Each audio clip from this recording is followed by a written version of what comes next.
L'affaire Bérégovoy, c'est la première fois de toute l'humanité qu'un État tue lâchement un Premier ministre qui a servi cet État avec la plus grande probité. C'est la toute première fois. Ça s'appelle dans la Bible, dans Daniel chapitre 7 jusqu'à Daniel chapitre 12, l'abomination de la désolation. Que Christ nous rappelle dans l'Évangile, dans Matthieu chapitre 24, il dit abomination de la désolation, fin du monde.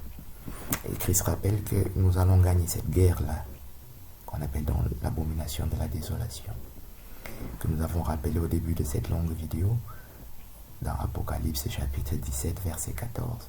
On dit le Christ vaincra la guerre. Ils feront la guerre à Christ et l'agneau vaincra la guerre. Et les élus, les fidèles qui sont avec Christ vaincront. Apocalypse chapitre 17, verset 14. D'ailleurs, au verset 8, on dit la bête que tu as vue n'est plus. Donc, la bête, c'est le dragon, qui est le faux prophète qu'on nous présente déjà dans Apocalypse chapitre 16. Donc, le complot qu'on appelle aujourd'hui Nouvel Ordre Mondial est décrit dans Apocalypse, c'est ça que nous parlons ici, est décrit dans Apocalypse 16, ça s'appelle Armageddon, Apocalypse 16, verset 13. On dit, je vis la bête, le dragon et le faux prophète, et qui a un esprit de grenouille qui sort de leur bouche. Donc, ils ont un esprit de grenouille. C'est un dragon c'est comme un gros lion, qui est même plus gros qu'un lion, mais qui a la puissance d'une grenouille. Donc la puissance effective, c'est une grenouille. Et c'est la franc-maçonnerie en fait. C'est très effrayant. Ça pose des actes très très violents, qu'on appelle dans le livre de la sagesse, on dit mystère, sorcellerie, tueur d'hommes, assassin, meurtrier, tueur d'êtres sans défense. Livre de la sagesse qui est écrit par Salomon. Et dans Apocalypse 16, ça s'appelle Armageddon, qui est la guerre d'Armageddon, Apocalypse chapitre 16, du verset 13 jusqu'au verset 16. Et l'ange du feu, l'ange des eaux qui est décrit au verset 5, c'est le Christ qui gagne la guerre, qui gagne cette guerre-là. Tout le chapitre va jusqu'au verset 21. Et la victoire se trouve dans Apocalypse 19. Christ apparaît sur le cheval blanc au verset 11 et renverse l'antéchrist, le faux prophète, et au verset 20. Et renverse son armée au verset 21, Apocalypse 19.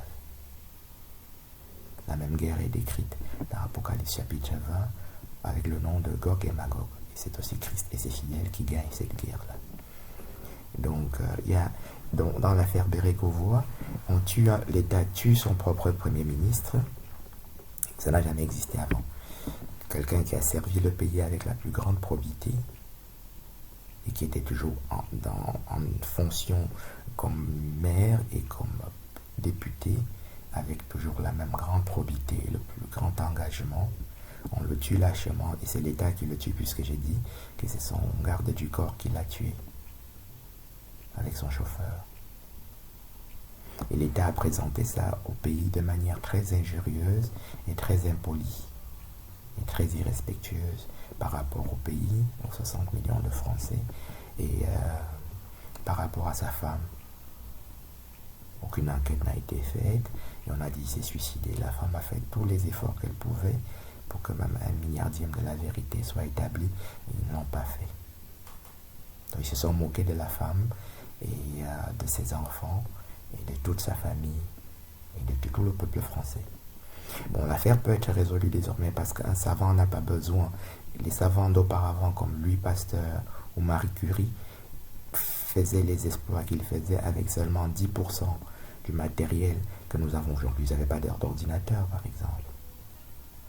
Un article scientifique, quand j'écris un article scientifique, je lis 5000 pages. Et j'écris moi-même 5000 pages qu'il faut résumer à la fin en 2 pages ou 3 pages maximum. Donc rien que l'exploit logistique, matériel comme ça, est terrible. Ils faisaient la même chose à l'époque, ils n'avaient pas d'ordinateur. Aujourd'hui, on a des ordinateurs avec des calculateurs, des tables Excel pour calculer, pour rassembler nos données. Ils n'avaient pas ça. Donc, tu peux résoudre une grosse affaire sans, tu n'as pas besoin de dire ils n'ont pas fait d'expertise balistique. Ça, on ne faut pas raconter une histoire comme ça. Il faut juste dire que bon, voilà, voici la preuve que c'était un assassinat. Parce que, voilà.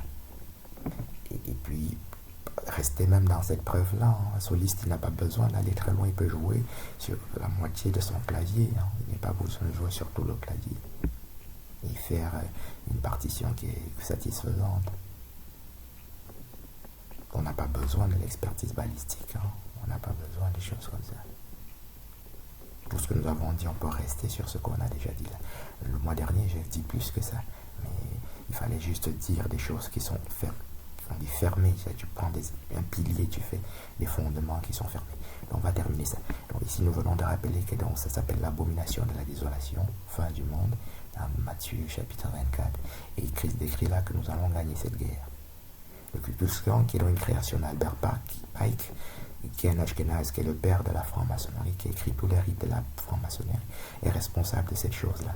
C'est aussi eux qui ont assassiné Jean-Paul Ier. Et à partir de Jean-Paul Ier, tous les papes sont vraiment faux. Et à partir après Bérégovoy, tous les ministres sont faux. C'est ça qu'on appelle un hologramme. Ça veut dire ce sont des gens qui ce n'est plus des ministres. Voilà. C'est ça qu'on appelle l'abomination de la désolation. En fait, je parlais de mon affaire, de l'affaire Tuech, et du rapport que les policiers ont fait dans mon affaire. Et c'est très grave parce que un policier a une probité d'intégrité et d'incorruptibilité. Donc, les rapports que les policiers de Talence ont fait dans mon rapport, dans mon dossier, devant la justice, et c'est très grave parce qu'un policier a une présomption d'incorruptibilité. Donc si un policier dit quelque chose sur toi, tout le monde pense que c'est vrai. Alors quand un expert dit la même chose ou dit autre chose, tu peux dire que c'est faux et tout le monde croit que c'est faux. Parce qu'un expert, c'est un civil qui n'a pas la même présomption d'incorruptibilité. Quand tu attaques des juges, comme je le fais maintenant à la Cour de cassation, ça choque hein, parce qu'il y a 80 juges. Mais tout le monde sait qu'un juge qui a une présomption d'incorruptibilité. La Cour de cassation est d'ailleurs là pour ça. Hein. La Cour de cassation ne juge pas le fond de l'affaire et se contente de constater que les juges n'ont pas rendu le droit. Voilà. C'est de ça qu'on parlait. Mais comme l'affaire de Bérégovoy est une affaire beaucoup plus grave puisque c'est une affaire d'État et qui n'avait pas été lavée jusqu'à présent, la digression que je fais maintenant sur ce que j'étais en train de raconter est très très importante.